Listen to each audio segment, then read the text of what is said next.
చంద్రబాబు నాయుడు గారి సచివాలయానికి, చంద్రబాబు నాయుడు గారి ఇంటికి గుంటూరు మిర్చి యార్డు ఎంత దూరం? తన సచివాలయానికి కూతవేటు దూరంలో ఉన్న గుంటూరు మిర్చి యార్డులో రైతులు పడతా ఉన్న అవస్థలు చంద్రబాబు నాయుడు గారికి అర్థం కావడం లేదు. చంద్రబాబు నాయుడు గారికి రైతుల కష్టాలు కనిపించినా కూడా చంద్రబాబు నాయుడు గారి కళ్ళు మూసుకొని రైతులను కష్టాల పాలు చేస్తా ఉన్నాడు. ఈ రోజు ఇదే గుంటూరు మిర్చి యార్డులో రైతులు పండించిన మిర్చి పంటకు కనీసం 10-11 వేల రూపాయల డబ్బులు కూడా రావడం లేదు. రైతులు కష్టపడి తాము పండించిన పంటను అమ్ముకోలేని పరిస్థితిలో రైతులు ఈ రోజు ఉన్నారు.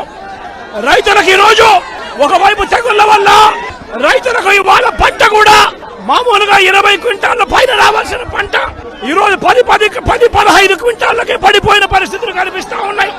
మరోవైపున రేటు చూస్తే నిరుడు సంవత్సరం అంటే వైఎస్ఆర్సీపీ ప్రభుత్వ హయాంలో 21,000 నుంచి 27,000 రూపాయలు పలికిన పంట ఈ రోజు కేవలం 10-11 వేల రూపాయలు కూడా కొనే నాథుడు లేడు.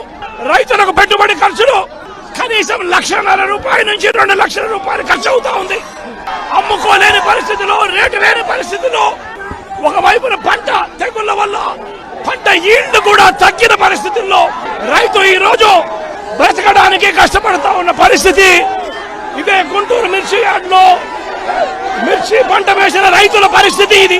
రాష్ట్ర వ్యాప్తంగా ఏ పంట తీసుకున్నా కూడా కందులు గాని, మినుము గాని, పెసరు గాని, టమాటో గాని, పత్తి గాని, ఇలా ఏ పంట తీసుకున్నా కూడా రైతులకు గిట్టుబాటు ధరలు రాని పరిస్థితి ఈ రోజు ఈ రాష్ట్రంలో కనిపిస్తా ఉంది.